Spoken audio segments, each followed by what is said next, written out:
ચાલો આજે કિચન સિરીઝમાં મસ્ત મજાના મકાઈના ઢોકળા બનાવીએ.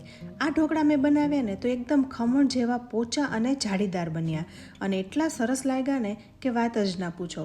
ઢોકળા છે એ આપણે ગમે ત્યારે બ્રેકફાસ્ટ, લંચ, ડિનર અથવા સાઇડ ડિશ તરીકે તમે આપો ને તો પણ ચાલે છે.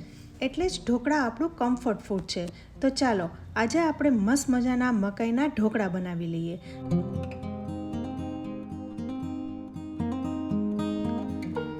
હવે ઢોકળા માટે મેં અડધો કપ ચોખાને હુંફાળા પાણીમાં 2 કલાક માટે પલાળીને રાખી દીધા હતા. અહીં તમારી પાસે જે ચોખા હોય એ ચોખાનો ઉપયોગ કરી શકો છો. સાથે 1/4 કપ જેવી દાળ અને 2 ચમચી જેવા પૌવા પણ સાથે પલાળી દીધા છે. હવે દાળ ચોખામાંથી પલાળેલું બધું પાણી કાઢીને મિક્સર જારમાં લઈ લઈશું. સાથે અડધો કપ જેવી છાશ ઉમેરીશું. આ છાશ ખાટી છે. તમારી પાસે દહીં હોય ને તો એને પણ ઉમેરી શકાય, એથી આથો સરસ આવે. હવે બધું એકદમ ઝીણું પીસી લીધું છે.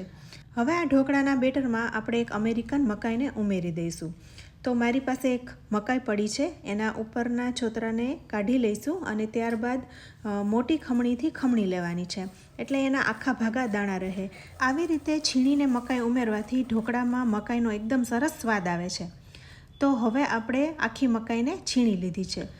મકાઈ એકદમ તાજી છે એટલે એકદમ સરસ એનું છીણ થયું છે, સાથે પાણીનો ભાગ પણ એટલો છે. હવે આ મકાઈને આપણે ઢોકળાના બેટરમાં ઉમેરી દેવાની છે. તો સૌથી પહેલાં મિક્સરમાં રહેલું બેટર છે એને આપણે એક ડબ્બામાં કાઢી લઈશું અને ત્યારબાદ એમાં મકાઈના છીણને પણ ઉમેરી દઈશું.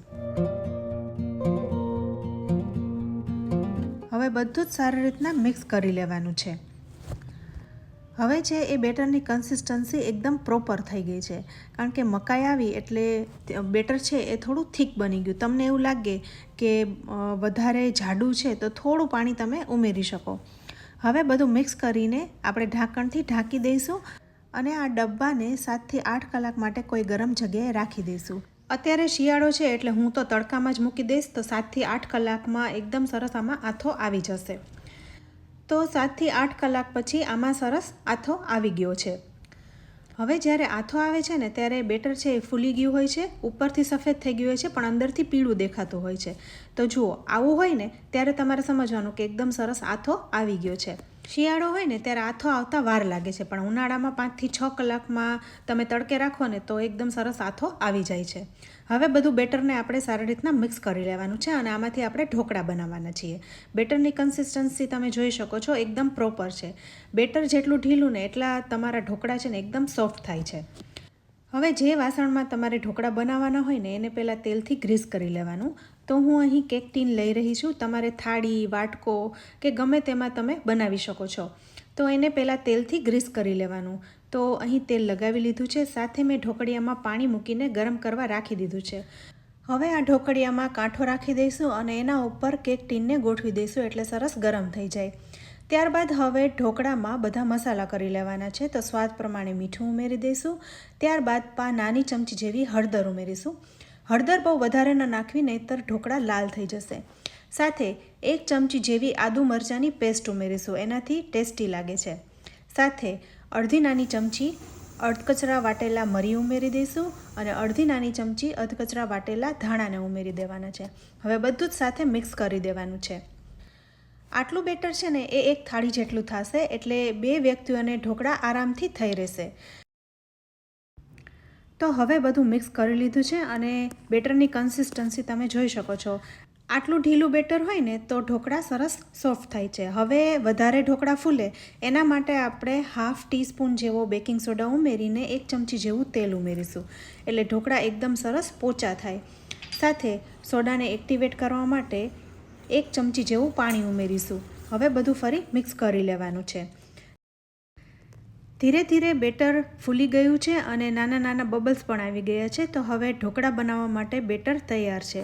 ઓલરેડી આપણે ઢોકળિયામાં ડબ્બો ગોઠવીને જ રાખ્યો હતો, તો એમાં બધું બેટર ઉમેરી દઈશું અને 15 મિનિટ માટે સ્ટીમ કરીશું. અહીં મકાઈ છે ને એટલે 15 મિનિટ તમારે રાખવાનું, એટલે સરસ સ્ટીમ થઈ જશે. હવે ઢોકળા ઉપર થોડું લાલ મરચું છાંટી દઈશું અને ઢાંકીને સ્ટીમ કરીશું. ત્યાં સુધીમાં આપણે એક વઘાર પણ તૈયાર કરી લઈએ. તો ગેસ ઉપર નાની કડાઈમાં મેં 3 ચમચી જેવું તેલ ગરમ કર્યું છે. એમાં 1 ચમચી જેવી રાઈ ઉમેરીશું.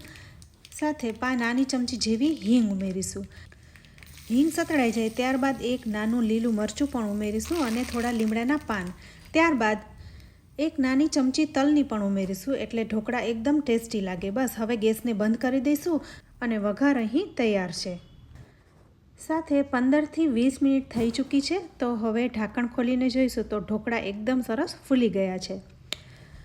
હવે ડબ્બાના તળિયા સુધી ઢોકળા બફાઈ ગયા છે કે નહીં એ ચપ્પુથી ચેક કરીશું.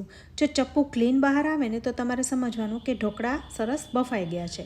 તો અહીં ચપ્પુ ક્લીન બહાર નીકળ્યું એટલે ઢોકળા તૈયાર છે. હવે ગેસ બંધ કરી ડબ્બાને બહાર કાઢી લઈશું. આ ઢોકળા ગરમા ગરમ જ ખાવાની મજા આવે છે એટલે ઢોકળાને આપણે બહાર કાઢી લઈશું.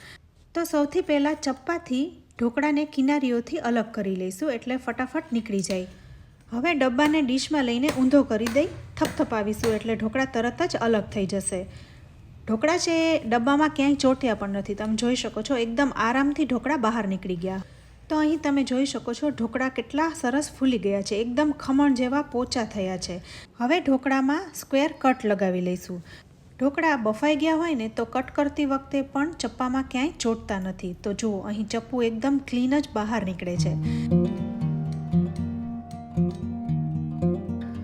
હવે સ્ક્વેર કટ કરી લીધા છે. તો આ ગરમા ગરમ ઢોકળા ઉપર વઘારને પણ રેડી દઈશું. આપણે વઘારમાં લીલા મરચાં, લીમડો, તલ વગેરે ઉમેર્યું છે ને એટલે ઢોકળા એકદમ ટેસ્ટી લાગશે. વઘાર ઉમેરી દીધા પછી આપણે કોથમરીથી ગાર્નિશ પણ કરી લઈએ. તો જુઓ કેટલા ઢોકળા સરસ લાગી રહ્યા છે.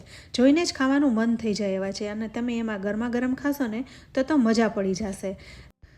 તો જ્યારે તમારા ઘરમાં એકાદી મકાઈ પડી હોય ને તો તમે આવી રીતના ઢોકળા બનાવશો ને તો એકદમ ટેસ્ટી લાગે છે. આ ઢોકળા એકદમ જાળીદાર અને પોચા થયા છે. મોઢામાં મૂકતા તો ઓગળી જાય એવા છે. તો ફ્રેન્ડ્સ, તમને આજના આ ઢોકળાની રેસીપી કેવી લાગી? આ ઢોકળાને હું લાલ મરચાંની ચટણી સાથે પીરસી રહી છું. તમે ટોમેટો સોસ, લીલી ચટણી અથવા કઢી સાથે પણ પીરસી શકો છો. તો ફ્રેન્ડ્સ, તમને આજના આ મકાઈના ઢોકળાની રેસીપી કેવી લાગી? તમે આસાનીથી અમેરિકન મકાઈમાંથી આવા ઢોકળા બનાવી શકો છો. તો જો તમને આજનો આ વિડીયો ગમ્યો હોય, રેસીપી ગમી હોય ને તો લાઈક અને શેર જરૂરથી કરજો. સાથે અમારી ચેનલને પણ સબસ્ક્રાઈબ કરી લેજો. અમારા ફેસબુક પેજને પણ લાઈક કરી ફોલો કરજો. તો ફરી મળીશું આવી એક ઉપયોગી રેસીપી સાથે. ત્યાં સુધી આવજો.